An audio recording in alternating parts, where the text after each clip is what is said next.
Modernism is one of those difficult words which everyone seems to understand and on which no one seems to agree. Some say modernism starts in the late 19th century with art. Others point to music. But everyone at least agrees modernism fit in perfectly with the mood of America after the Second World War. In the 1950s and 60s, modern was the way to sell everything from automobiles to kitchen appliances. It was out with the old and in with the new, with everything from art to music to entertainment. New technologies promised modern living at its finest, and streamlined was the way we wanted to travel. As in every era, architecture also reflected the trends of the times. Modern architecture rejected the decorative styles of the past for a sleek, streamlined silhouette that fit in with the ideals of the modern age. Striving to be up to date in every way, modern-looking high-rise buildings blossomed across America for housing, office towers, and also for the government. Today, buildings built mid-20th century are known as modernist, and many of them, despite the fact that we call them modern, are showing their age and are badly in need of repair. Modernism is not, in one sense, current today. It is now a historical style. It's part of the past, the architectural past. And there were some things that were fundamentally, I'd say, naive about it.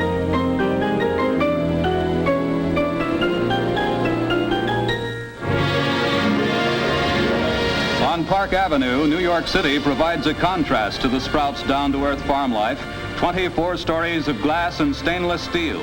What is the definition of modernism, and why does it exist?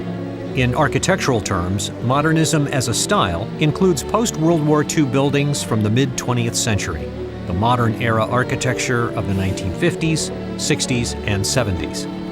The architectural theoretician Henry Russell Hitchcock said, "No better name than modern has yet been found for what has come to be the characteristic architecture of the 20th century." This is probably the first time a window washer was envied by someone sitting in an office. Towering high above the city's traffic, this shining skyscraper of tomorrow points to new directions in modern living.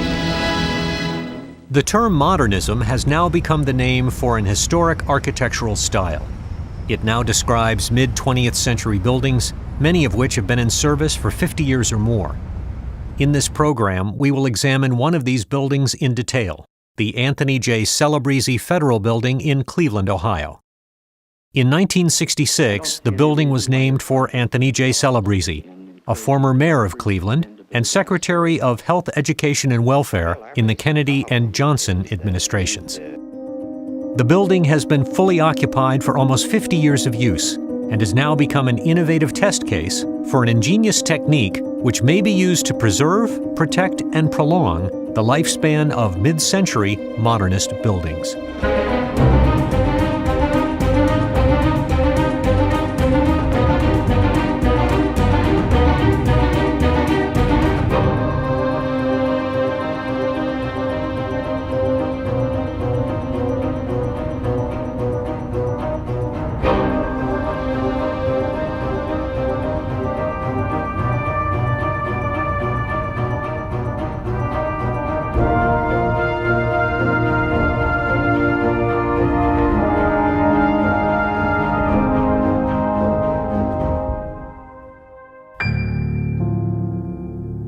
Modernism is an architecture of its time, with new materials, a new philosophy, and new technologies.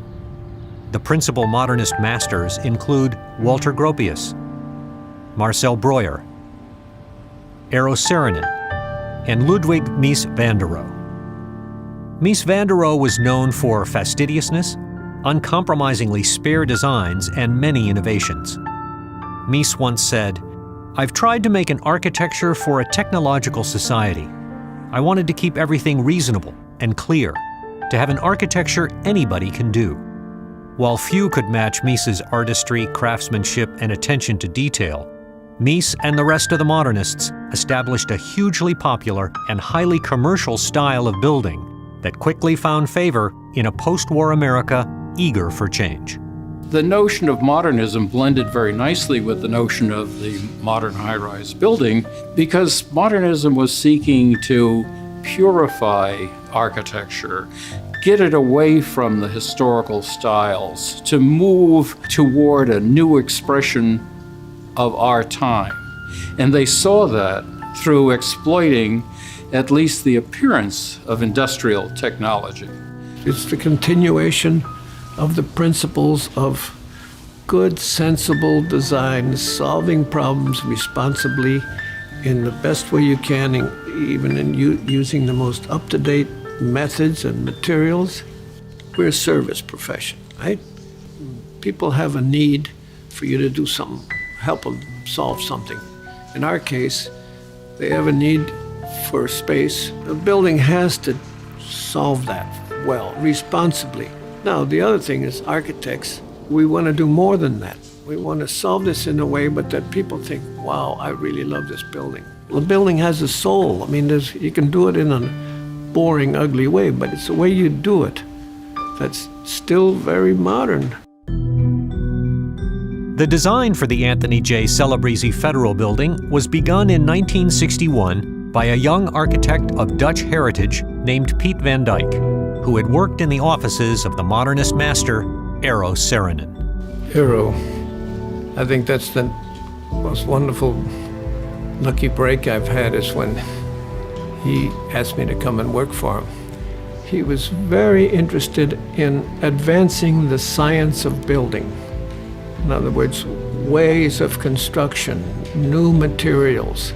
And out of that office came some wonderful improvements with the palette of materials and the means of building that we have today. Like many really good architects, he also did more than dabble in furniture. The things I learned from him, and Eero sincerely believed in, that each problem has its own solution. I wouldn't say Eero had a shtick, like all glass or all white. He thoroughly researched a problem. What is this? What does it want to be? During this post-war era, as federal programs grew, the government was actively expanding the federal real estate portfolio. The U.S. General Services Administration and its Public Building Service is the federal agency that owns and operates nearly 377 million square feet of office space that houses the federal workforce. Cleveland was awarded, through the General Services Administration, a federal building, big project. In those days, $32 million was a heck of a lot of money. And because it was such a big project, they couldn't give it to one firm. The GSA selected 3 well-respected local firms and hoped they would work together to implement the project.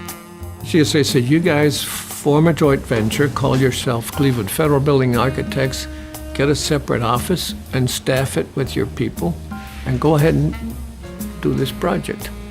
So they meet, and one of the partners said, well, we'll design it, you guys do the work and drawings, you guys do the engineering, and the other firm guy said, wait a minute, no, we'll design it, and this, this guy. Anyway, the point is they couldn't agree.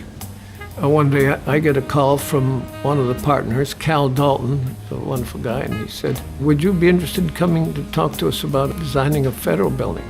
The new federal building in Cleveland was an integral part of what one scholar called the most ambitious program undertaken to that date by the Federal Urban Redevelopment Program. The program was called Erie View. The lead designer of the Erie View plan was the young, highly respected modernist architect, I.M. Pei. I.M. Pei had just completed the Erie View master plan, and the federal building site was in that Erie View area. He had suggested that the federal building be a square donut that filled up the whole property.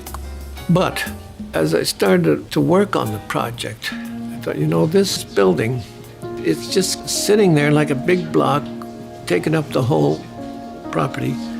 So I started thinking about what if we build a high-rise building and set it in such a way that we would create a wonderful public plaza, walled in by City Hall, the public auditorium, the federal building, and you'd get a really nice, fairly intimate, but big enough square, you see. So I talked to Pei about that, and he was sold. He said, fine, he liked it. So what's this going to look like? I was, first of all, really in love with the buildings that I saw around Cleveland, just these gutsy factory buildings, which were all a concrete skeleton showing columns and floors, infill with either brick or glass. I didn't like a building that's all glass and you don't know what's holding it up. It's like a bottle. This is a building where everything is horizontal. People are working on floors and they're looking panoramically at their view out. So the idea of letting that show, then I decided that this is steel town. Wouldn't it be nice if the cladding of these columns and floor levels, really though, of the beams of the floor, would be in steel, stainless steel. I love stainless steel as a material of its permanence, but also its luster, of the way it catches light. The Celebrezze project was designed under idealistic new guiding principles for federal architecture, which came in during the Kennedy administration. In 1962, these main principles were to incorporate the finest in contemporary architectural thought while avoiding an official government style, and selecting a site that respects street layout and public places. Additional key objectives included maximum flexibility, economy and efficiency, and constant improvement of the office space to improve morale. All of these guidelines fit seamlessly into the fundamental principles of modernism. From an architect's standpoint, it's certainly a very clean, elegant frame solution. I mean, it is trying to represent the ideals of modernism, simplicity. And these are the tenets of what this was all about. First of all, someone in the general public might say, well, why is this building important in the first place? It was part of a large-scale, multi-phased urban renewal development plan called Erie View, and the plan always called for a federal building. So the Celebrezze building reflects that aspect of the history and development of the 9th Street corridor. The building represented an expression of modernism, this slick, smooth-skinned curtain wall approach to design. And our office, the State Historic Preservation Office, worked with GSA. We together concluded that Celebrezze was significant because of its role and its function and its history in an area of the downtown that was being developed at this time. Urban renewal in post-World War II America often attempted to rebuild American cities along modernist principles. In the 1950s and 60s, urban renewal became part of larger federal government programs like the War on Poverty to create what was then called the Great Society. No one argues that urban renewal was not well-intentioned, but it was not always successful. Although Cleveland was among the largest federal urban renewal investments, many were critical of partially implemented plans, including Erie View. The Erie View plan in its original form, and it no longer has that, was a tall building placed on a flat slab. And that flat slab totally ignored northern Ohio. When I came to Cleveland in 1981, before the Galleria was built to solve this problem, I recall going by that, driving by it, and a 40-knot wind off the lake, and it's, blowing pigeons like badminton balls. And people can hardly stand up, They're just being blown down the street. It's all wrong. You have to think about what is happening in the country at that time, in the early and mid-60s. Cleveland's urban renewal program is a failure. Secretary of Housing and Urban Development, Dr. Robert Weaver, confirmed this when he refused additional money for University Euclid. First, you have programs that are being driven by the federal government. You have urban renewal projects, and these are often large-scale projects, often targeted at urban cores of cities. They're impacting inner-city neighborhoods. Often, they're displacing some of the poorest populations within a city. They are removing historic fabric, removing historic character, and taking away some of the diversity in the building stock that makes communities exciting or defines communities. You had a perceived need to refresh and to modernize inner cities. And at the same time, you had interstate highway construction that was connecting cities for the first time. It came out of the 1956 Interstate Highway Act and was just coming to fruition in the early 60s. As roads sliced through vast sections of cities, many buildings and even entire neighborhoods were demolished. As a response to both urban renewal and highway construction, the federal government in 1966 also passed the National Historic Preservation Act, which has been called a mechanism to protect historic places from unnecessary harm caused by federal activities. There needs to be an inherent judgment made that the properties are worthy of preservation and that they need to continue to be living parts of communities. And all of the preservation work that we do today is under the auspices of that act from 1966, which has served us extremely well. Preservation now has a big impact on modernism. Many modern buildings are now eligible to be designated as historic. Preservation and rehabilitation play an important role as modern-era buildings hit the 50-year milestone. In the case of the Celebrezze building, GSA engaged in a consultation process with the local community, mandated by the National Preservation Act, about the building's physical problems and how they could be remedied. The guiding objective would be to meet contemporary sustainability and security goals while maintaining the building's historic character. Modern architecture, just like modern art and modern music, has its defenders and its critics. Some people don't like the fact that many modern buildings were cheaply made with poor materials. Low-quality imitations of the modern master's works have made the style controversial and sometimes unpopular. But like them or not, many modern buildings built in the 1950s, 60s, and 70s are in poor shape and need attention. The question is, what should be done with them? There are buildings of all ages that are awful. I mean, the fact that you have a building that survives from ancient Greece doesn't necessarily mean it's an artistic gem. So the fact that you've got a modernist building that's not very good doesn't disturb me in the least. Whether you save it is another question.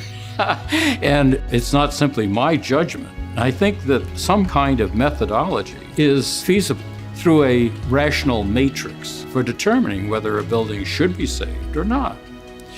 That matrix, for me, the vertical axis would be the historical significance definition. And then the horizontal axis would be the physical condition of the building. And when you construct that matrix, it gives you at least a sense of where that building stands in the overall architectural scheme of things. The Seagram building, in my view, would rank in the upper right-hand corner as nationally significant. And then you can work your way down to the lower left corner where you've got a locally significant building in poor condition. That building, you don't necessarily have to demolish it, but it's an option that I think is more feasible than when you're dealing with the upper right-hand corner. And it also, when we get to the point where we're talking about the recladding, the options for recladding, in my view, fall in that area where you're kind of in the middle range. In 2003, GSA published the study Growth, Efficiency, and Modernism, which proposed a process for evaluation of its vast real estate inventory from this era and devised a frontline tool similar to the matrix approach. The lifespan of many modern buildings was only expected to be about 30 years. How do we keep them viable, especially the ones that are historically significant? These problems are particularly evident in the outside skin of a building that protects the building from the elements. In many modernist buildings, this skin is called a curtain wall because it hangs off the underlying frame. Failures in the curtain wall are a common source of building deterioration and a problem that needs a holistic solution rather than a piecemeal approach. The government, who owns and manages many modern buildings, has a responsibility to the taxpayer. About 40% of the GSA's inventory is comprised of buildings from the modern era. But when you consider the vast percentage of modern buildings in the urban downtowns of America, it is clear this is not just a challenge for the GSA. The Celebrezze building is an ideal test case to develop innovative strategies to preserve the effective lifespan of aging modernist buildings. Unlike the buildings by internationally renowned modern masters, which may justify the highest degree of preservation or restoration, the Celebrezze Federal Building is a handsome building of local significance where there's more freedom to examine imaginative solutions that take advantage of current technologies. Originally designed during a period of curtain wall experimentation, the building exhibits the characteristic failures of many high-rise buildings of its age and materials. One of the things you always have to remember is that in 1967, the average price of gasoline was 36 cents. Well, today it's 10 times that. From that era to now, things have completely changed in the way you look at buildings and the way buildings work, the way they evolve, the way you deal with problems. When the building was originally built, it was the infancy of these kind of wall systems. When the iron workers put it together, they sealed up the drainage system. There's an internal drainage system within these curtain walls that basically allows the building to breathe and to get moisture out. Well, from day one, they sealed it. So therefore, what happened was the moisture that got into the building started to eat away at the back panels. And once the back panels started to delaminate from the front of the spandrel panels, wind pressures will just tear the thing apart. GSA realized they really had to do something. The building has a pretty poor energy history. The skin is only a 1-inch thick panel. It's a paper honeycomb panel. It has virtually no insulating value at all. You have to look at the earlier curtain walls as being an evolution. It was the very beginning of something that we know of today, but in those days, not enough of them had been done and failed to understand the problems. We're still evolving. We're nowhere near the conclusion of the discussion. We're evolving into newer and newer technological systems. Things do change. In the case of our federal building, first of all, energy has changed. And we should have had thermopane glass. It was something that was very expensive in those days, so nobody did it because energy was so cheap. Now, in hindsight, you wish you had done it.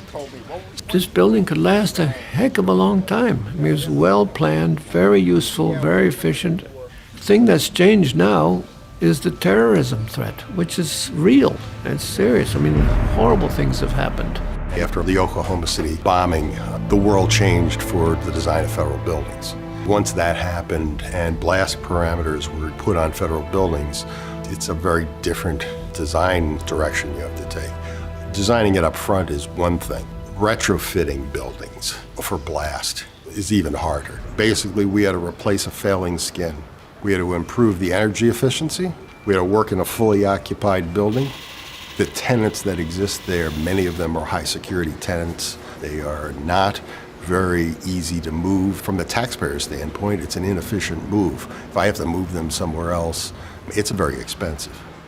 Faced with the challenges of a failing skin, the need for better energy insulation, the imperative to keep the building fully occupied during the construction, and perhaps most importantly, the need for blast protection, the designers came up with an innovative solution, a transparent and durable double skin. The first double skin was a glass wall system that was put in early 70s in England. It's been used in Europe for a long time. The reason it hasn't really migrated to this country is because we've had cheap energy. The real catalyst that pushed us into the direction of a double wall and where our design solution went was blast. We couldn't actually take the skin off and put a new skin on and allow it to absorb the blast load. That structurally didn't work. Here we're putting a glass facade on to resolve blast loads. It seems counterintuitive. It's sort of like the difference between a 1957 Ford car and today's cars. Well, those things were built like tanks. They absorbed impact by sheer resistance. Now, cars absorb impacts by compressing and flexibility. That's the way the skin works, is the outside skin deforms inward. As described in the 1962 Guiding Principles for Federal Architecture, the government's role is also to provide a catalyst for architectural innovation. The modernists were always searching for new ways to build better and more efficient buildings.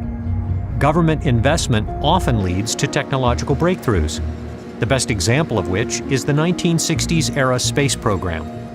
The government originally constructed the Celebrezze building in the 1960s as part of the Federal Urban Redevelopment Program. Today, funding for the building's rehabilitation came from a federal program known as ARA.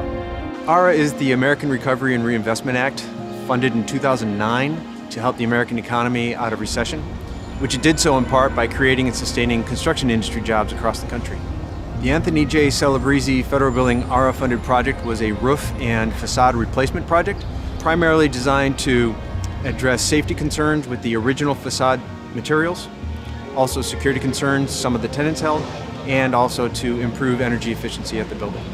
The cost was $120 million, making it the second largest ARA-funded project in the Midwest. To provide a context for the $120 million cost of the Celebrezze renovation, the estimate to relocate the tenants, tear down the building, and then rebuild an equivalent structure would cost over $400 million. Most of the time for a federal office building, we're not going to be in the financial position to be able to conserve a building in the same fashion as a museum, something like that. It has to be an operational office building that meets all of those needs. And so how do we do that? How do we switch out entire systems? This is the first project of its kind that we know of in the world where a major high-rise is being retrofitted with a double wall. There's a lot of developers in the United States right now that are wrestling with the problems with an older generation curtain wall. And, certainly GSA is one of them. This type of a solution was meant to begin to address and to look at a solution to this type of problem. They weren't built as buildings to last for 100 years. They have these systemic problems. They were being built with experimental materials and with whole new systems. That's part of innovation. And so now part of the innovation is how do we figure out how to treat them? And how do we push the industry to devise cost-effective ways to do it? Their goal is to retain the building and to continue its use as a government office building in downtown Cleveland. The technique they're using is something that is somewhat new, a little bit experimental, and the outcome may be that we learn from it and it's utilized in other situations. Even though that building is 50 years old, it's still a darn good building as far as a functional uses. So these buildings are going to be part of these layers of history. Why not consider them as part of an evolution? And that's really what the question of recladding raises. Maybe we're going to develop an approach to high-rise architecture that allows us to change that skin periodically, maybe even bring it into a stylistic context of some future time. Has this done what it's supposed to do? Is it still a beautiful building? Is it even nicer than it was before? It's certainly going to be more energy efficient than it was before. And it's certainly going to be more protected than it ever was before. The original building is going to be preserved under glass. The glass being transparent enough that you see the idea behind it. Buildings that were going to be torn down, but we found a way to save them and reuse them and breathe new life into them. There's a lot invested in that. There's a lot of materials and money and beauty. And saving what's familiar is good for a community. Rather than just tear everything down, we call it restoration and adaptive reuse. Finding a new use for these great old buildings. It has been more than 75 years since the modernists declared the end of traditional architecture and proposed a new style of building based upon clean modern lines, new technologies, new materials, and a new philosophy. Now, many of these buildings are in need of repair and reinvestment. What is the responsible course? If modernism is true to its own values, should these buildings be torn down and replaced? Or should they be reinvented to make them truly modern once again.